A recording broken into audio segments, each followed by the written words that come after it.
Madame la présidente, monsieur le ministre, mes chers collègues, il y a 11 mois, le couple Macron se rendait au théâtre pour inciter les Français à sortir de chez eux malgré le coronavirus.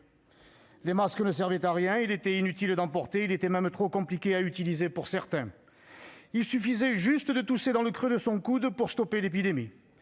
Dans cette guerre que vous êtes censé mener contre la Covid-19, monsieur le ministre, il ne manque plus que « nous vaincrons parce que nous sommes les plus forts » pour parfaire votre sinistre tableau de l'impréparation totale et du grand mensonge qui coûte aujourd'hui la vie à 74 000 Français.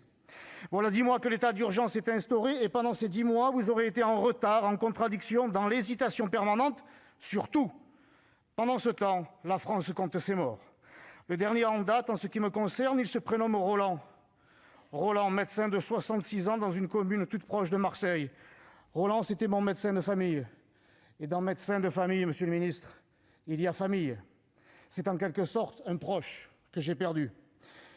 Votre gestion désastreuse de la crise sanitaire aura privé une femme de son époux, des enfants de leur père et des petits-enfants de leur grand-père. Roland, mon docteur, est tombé au champ de votre déshonneur. En plus des conséquences humaines, la dette explose, nos libertés et notre démocratie sont confisquées. Cessez, la gauche toujours à vouloir m'interrompre. Cessez, laissez-moi parler. Laissez-moi parler, s'il vous plaît. Cependant, combattre l'épidémie n'est pas incompatible avec la relance de l'activité. Il suffit d'écouter les élus locaux. Mais si ce gouvernement, si ce président écoutait les élus, cela se saurait et surtout cela se verrait. Le déficit budgétaire a doublé en 2020. La France a emprunté 1 milliard par jour. Cet endettement colossal, ce sont les Français qui devront le rembourser car l'argent magique n'existe pas. Notre dette est vertigineuse. Elle représente 120% du PIB. Puisque vous voulez que tout continue, c'est la banqueroute qui nous guette. Avouez que cela serait cocasse pour un président sorti fraîchement de son bureau de la banque Rothschild. Je disais il y a un instant que vous hésitiez sur tout. À cela, une exception tout de même, votre acharnement à vous attaquer à nos libertés, à toutes nos libertés individuelles, économiques et démocratiques.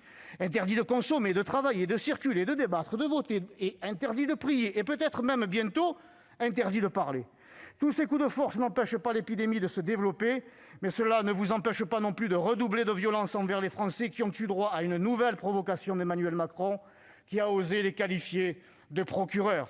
Ces Français qui appliquent scrupuleusement depuis 10 mois vos recommandations, qui perdent leur emploi, leur entreprise, leur liberté, qui pour certains d'entre eux ont perdu un, voire plusieurs proches, sont une fois de plus insultés par celui qui devrait les protéger. Et aujourd'hui, vous avez la prétention d'obtenir de notre Assemblée une prorogation, un prolongement de 6 mois de l'état d'urgence. Et dans 6 mois, vous exigerez 6 mois de plus, mais même pas en rêve. Vous incarcérez notre présent et hypothéquez notre avenir. Ce sont de libertés dont les Français ont besoin et pas de vos dérives autoritaires. Il est urgent de stopper l'état d'errance de votre gouvernement. Merci, vous accordez 6 mois de plus de plein pouvoir. Pour moi, ce sera non. Merci.